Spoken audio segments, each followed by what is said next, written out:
Hey friends, this is the Miss Wolfie from our half-acre homestead, and today I'm canning turnip. Now you may call them Swedes, you may call them Rutabagas, but I was raised calling them turnips, so that's what I'm going to call them.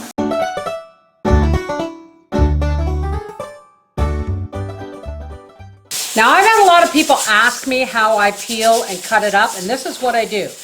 Now these were organically grown, and when I first planted the seeds, the chickens just scratched them all over the place. I'm really lucky I got any at all. But you know what? They don't look very nice, but they sure are sweet. Even Gracie likes them. And we just cut the top off like that. That goes in the pig bucket. And we cut the bottom off. And then I just cut them in half. Now sometimes you'll get a hole in there where there was a ground maggot or something got in there. That's not a big deal. You just make sure you want to cut that out because it'll be fibrous. And then I just cut them up in nice crisp slices. And I take my paring knife. I'll cut that part off. And I just cut them up in chunks, and into a stock pot of cold water they go. Now you may think that's a lot of waste, but really it's not, considering what the chickens left me. And anything I don't use is going to the pigs, so again, no waste. Well, I didn't get a lot, folks. I got about 30%. But you know, no loss. The rest are going to the pigs. But enough to do a couple of pints, so let's do that. Here's our rutabaga, and I'm going to bring this up to a simmer, and I'm going to simmer for 3 to 5 minutes. Our pressure canner has the rack in the bottom, and the recommended amount of water with a shot of vinegar to help the jars from clouding. And there's my lid, my rings, and my lids, which have been washed, rinsed, and are sitting in hot tap water. Let's get going. Okay, they've been simmering for 3 to 5 minutes. I'm going to drain them and heat my water for the jars. So here are our blanched turnips. I'm going to start filling. This might work better.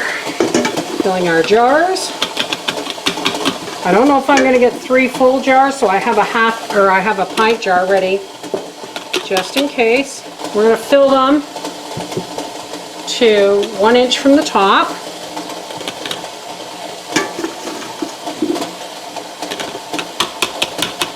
I may need another jar. That would be good.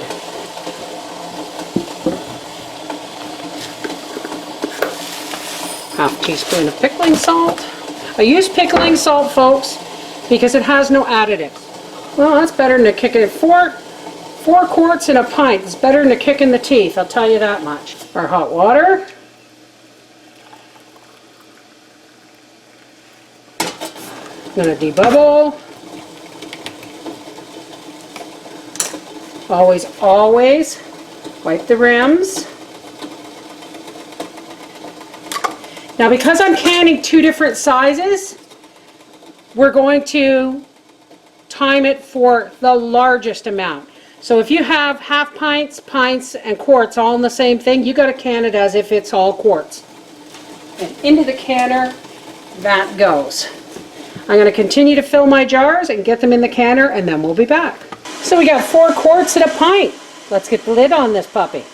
Now as soon as this begins to vent a steady stream of steam, I'm going to let it vent for exactly 10 minutes, and then I'm going to put our 10-pound weight on. Okay, our timer has gone off. And now we put on our 10-pound weight, and as soon as it starts to jiggle, then we start timing, and we're going to do this for 35 minutes the moment that starts to jiggle. Okay, our timer has gone off, so we're going to shut it off. And we're going to let this cool down. Now folks, it's really important that you don't, oops, sorry about the steam, that you don't rapid cool your canner. You don't jiggle the weight, you don't take the weight off, you don't try and open it, you don't immerse it in cold water. You have to let it cool down so that you can touch it. And that's when it's okay to open. Okay, our canner has cooled down enough that I can safely take the lid off.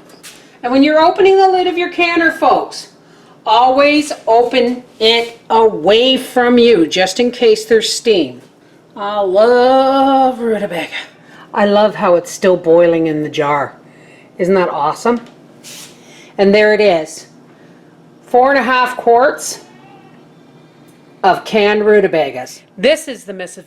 Wolfie from our half-acre homestead saying, turnips, rutabagas, or Swedes, no matter what you call them, it wouldn't be Thanksgiving without them on the table.